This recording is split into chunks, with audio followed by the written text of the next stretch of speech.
Ladies and gentlemen, the moment you stop waiting for someone to come back is the moment you start becoming someone they'd never expect to lose. You think silence is weak. It's not. It's power. It's the sound of self-respect echoing louder than desperation ever could. You don't win people back by chasing. You win yourself back by rising. So if you're tired of overthinking, overgiving, and waiting to be chosen, stay right here. Because what I'm about to tell you will change the way you love forever. There's a profound shift that happens the moment you stop trying to earn someone's attention and start living as though you already have it. Most people don't realize how much of their energy they leak by over-analyzing, over-giving, and over-accommodating. It's like living in a constant audition for someone else's approval, hoping each move earns a nod. But life isn't an audition, and you are not up for casting. You are the director of your own story. When you stop trying to be seen and begin to see yourself, everything changes. That validation you were chasing, it starts to lose its grip.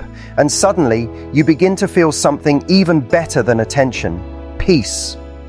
The truth is, no one is drawn to desperation. What we're drawn to is certainty, radiance, and someone who feels full without needing anything from us. That's not about arrogance, it's about groundedness. It's about knowing who you are and refusing to negotiate that value just to be kept around. When you begin to redirect your energy back into your own life, people feel it. It's not something you have to announce or prove. It simply shows.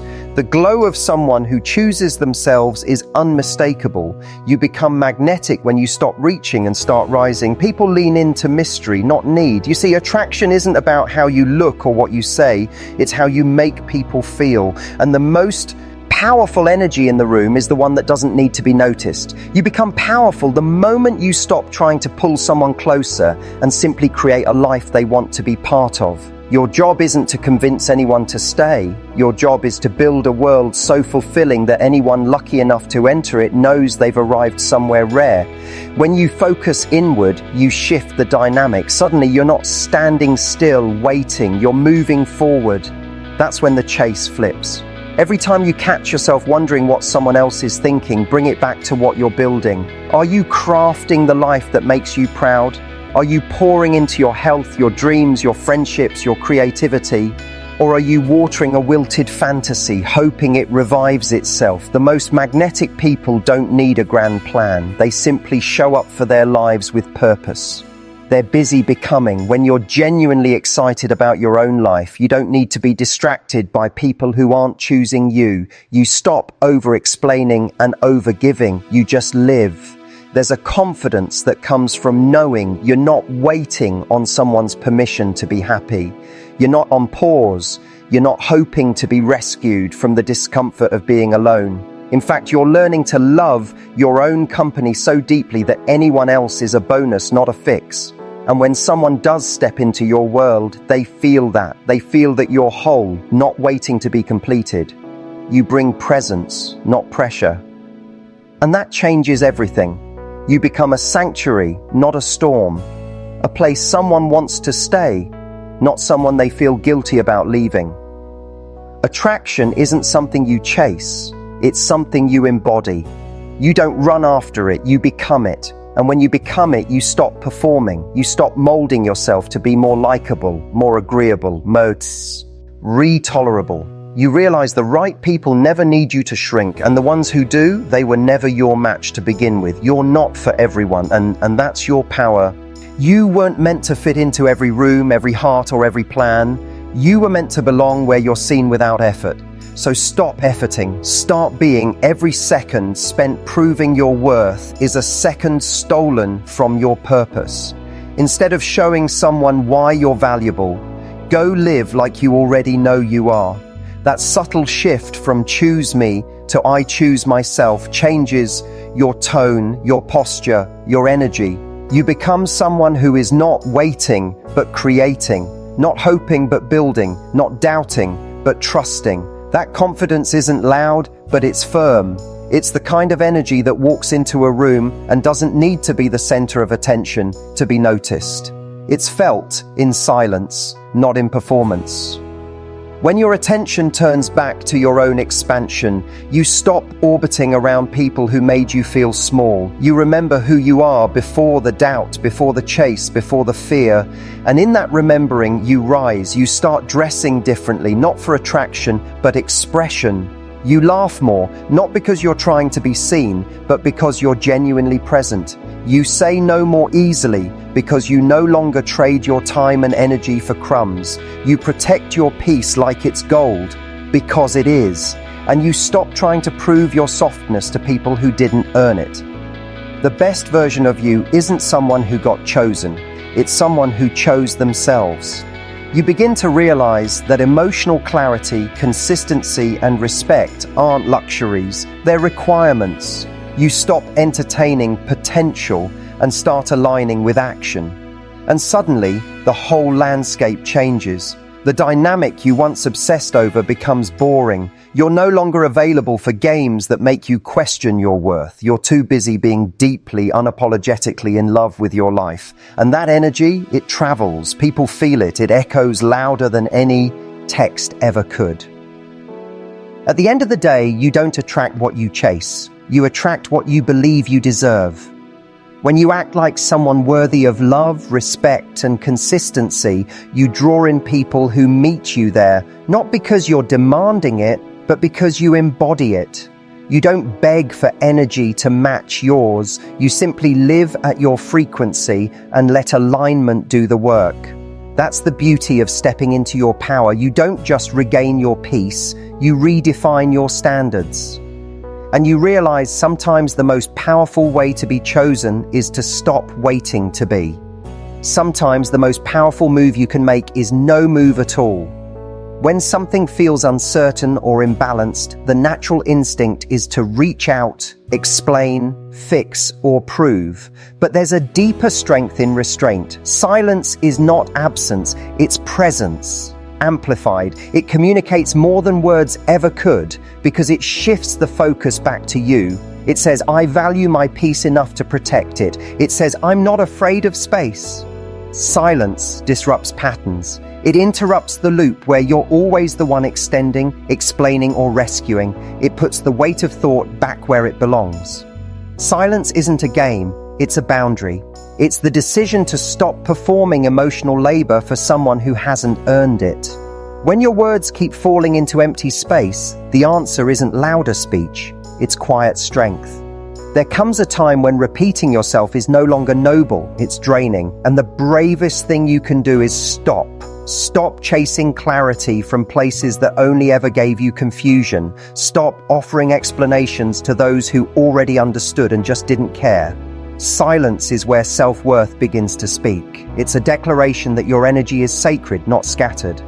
It's tempting to believe that one more message will change everything, that if you can just express, laying how you feel the right way, something will shift. But often the people who need to understand your silence are the very ones who ignored your words. Energy doesn't lie. When you step back, the shift is felt.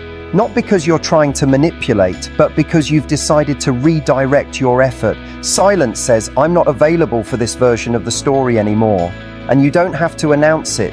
You just become unavailable to the noise, to the cycles, to the inconsistency. There's something magnetic about the person who no longer tries to be understood by everyone, who trusts their own clarity so deeply they don't need validation. That kind of stillness carries confidence, not arrogance, but grounded knowing. When you stop trying to explain your boundaries and start living them, people adjust. Some fall away, and that's the point. Silence filters. It clears space for what's real, what's mutual, what's aligned, and if it leaves a void, let it. Don't rush to fill it with distractions. Let the silence settle so you can hear your own voice again.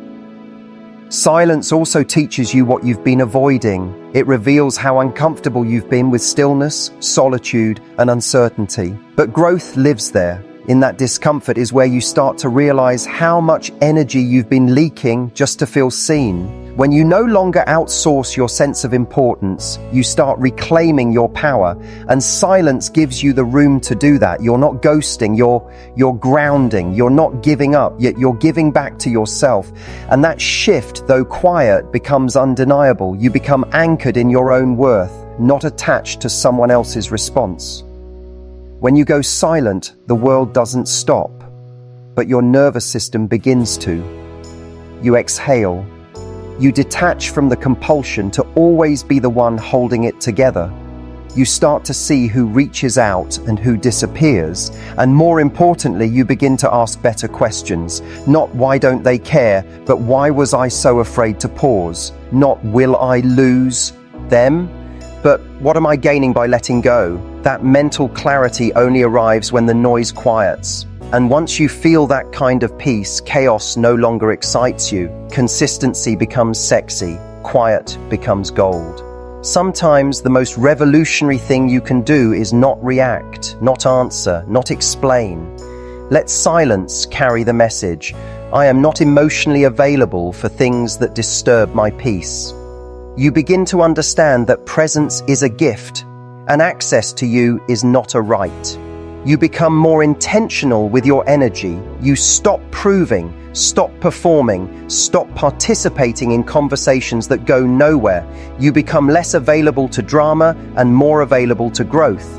Silence is where your standards take root and begin to grow, not in noise, but in stillness.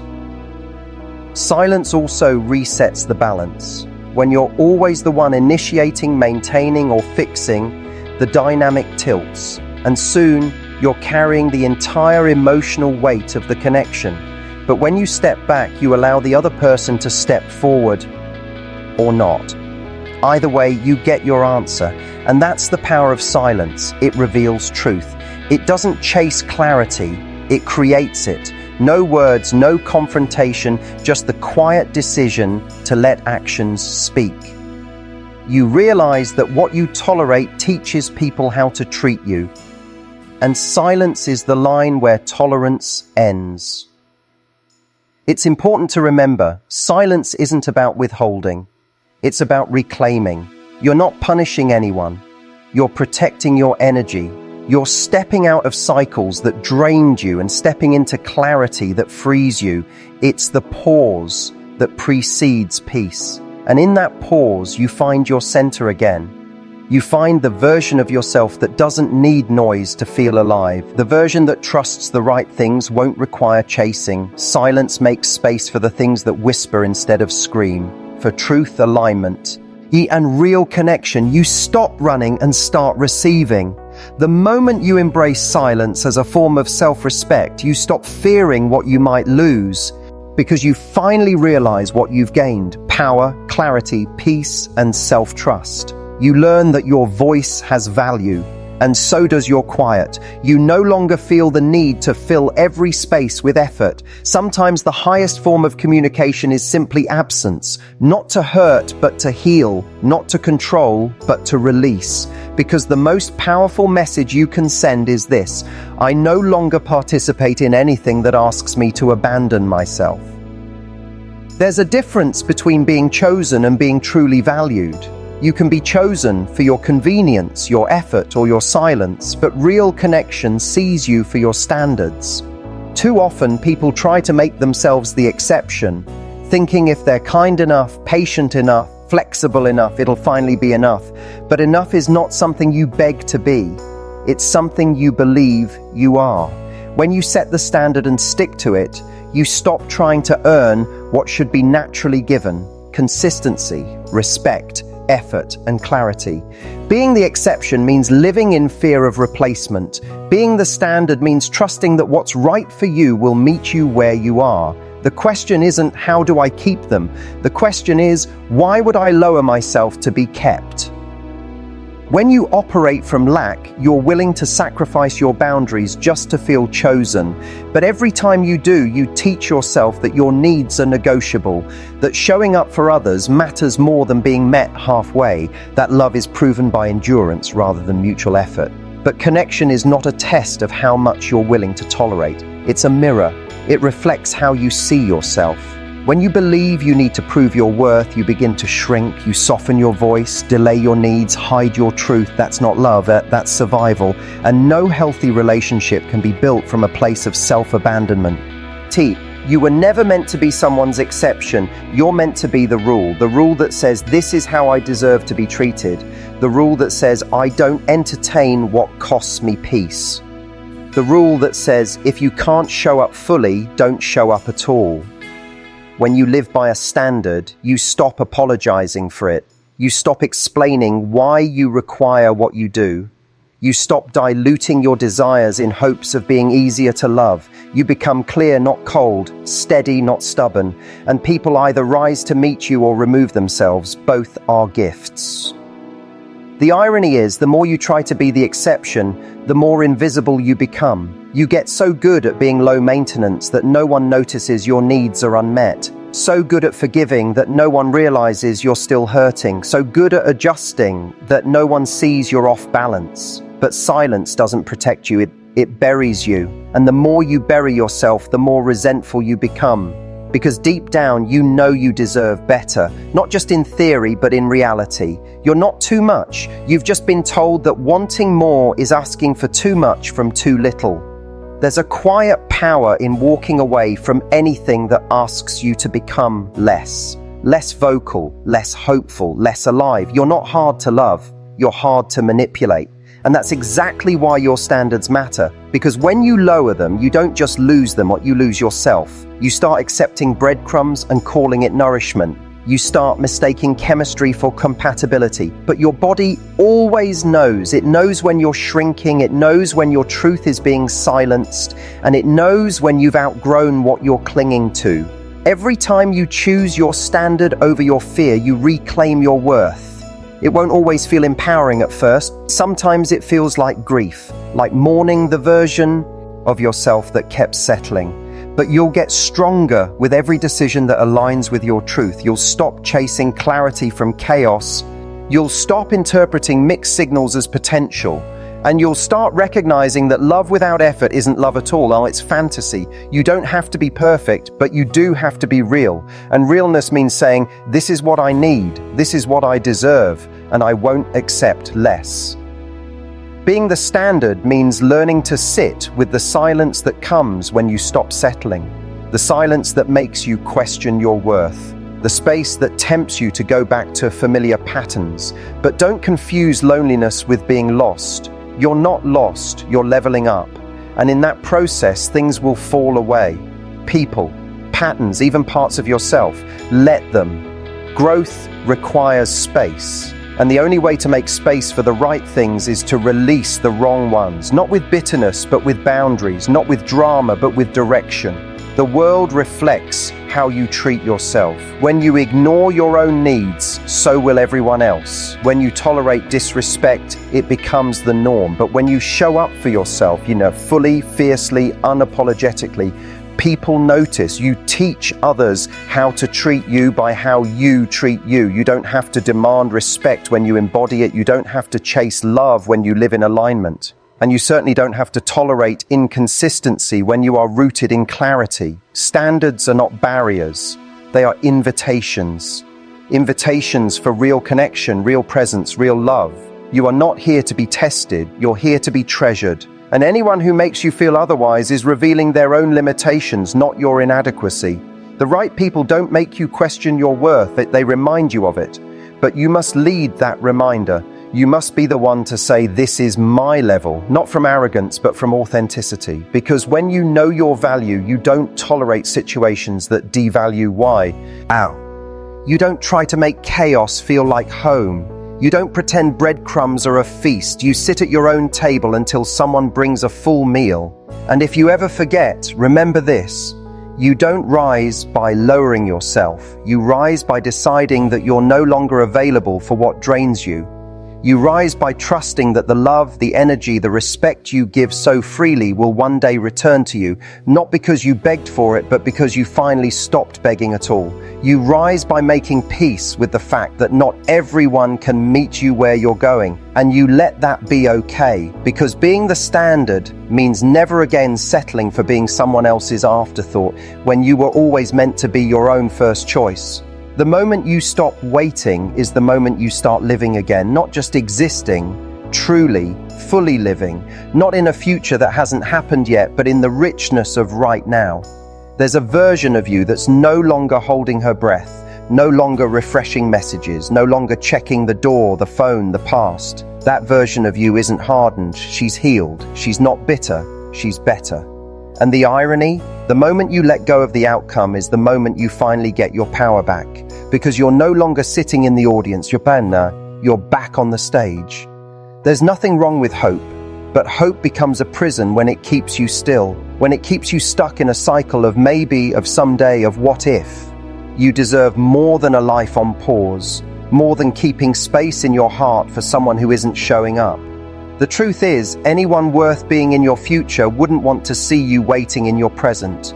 You weren't built to be a placeholder. You're the main character, and the main character moves, she evolves, she grows, she doesn't sit still for a maybe, she builds momentum. Sometimes the most courageous thing you can do is admit that you're ready to keep going, even if they circle back.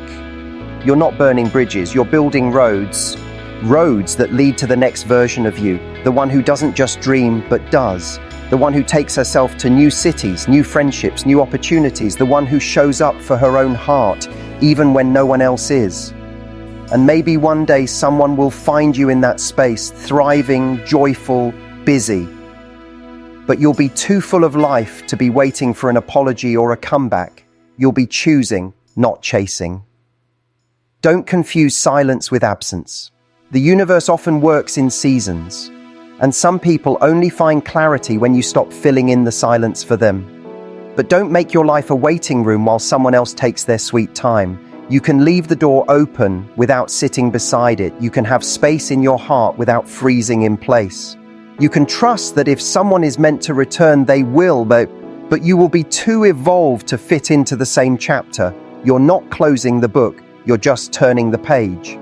And what comes next is not a rerun, it's a rewrite. It's tempting to believe that letting go is the same as giving up, but those are two very different things. Giving up is rooted in fear. Letting go is rooted in trust. Trust that what's for you will never require begging, that timing may shift, people may change, but your value remains. You don't need to put your life on hold in hopes of being chosen again. You need to choose yourself, fully, audaciously, unapologetically. And from that place, everything changes, not because you chased it, but because you became it. That's when alignment replaces attachment. Build a life so full that anyone entering it has to rise to meet you. Wake up early, stretch, move your body, read books that light you up, eat food that makes you feel alive, get around people who speak possibility, not drama. Chase your goals like they're not just dreams, but promises, and let your days be filled with more.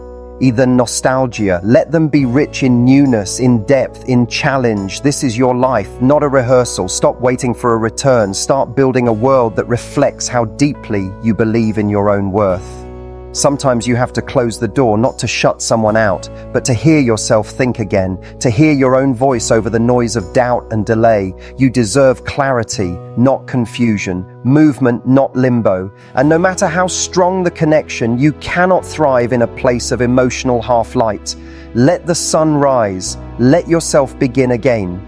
Not because it's easy, but because it's necessary. Waiting costs more than time. It costs you opportunities, growth, joy, and you deserve a life that doesn't wait to be lived. There will be days you miss the idea of what could have been. That's human. But don't stay in that space longer than the memory itself. Nostalgia can be a beautiful liar.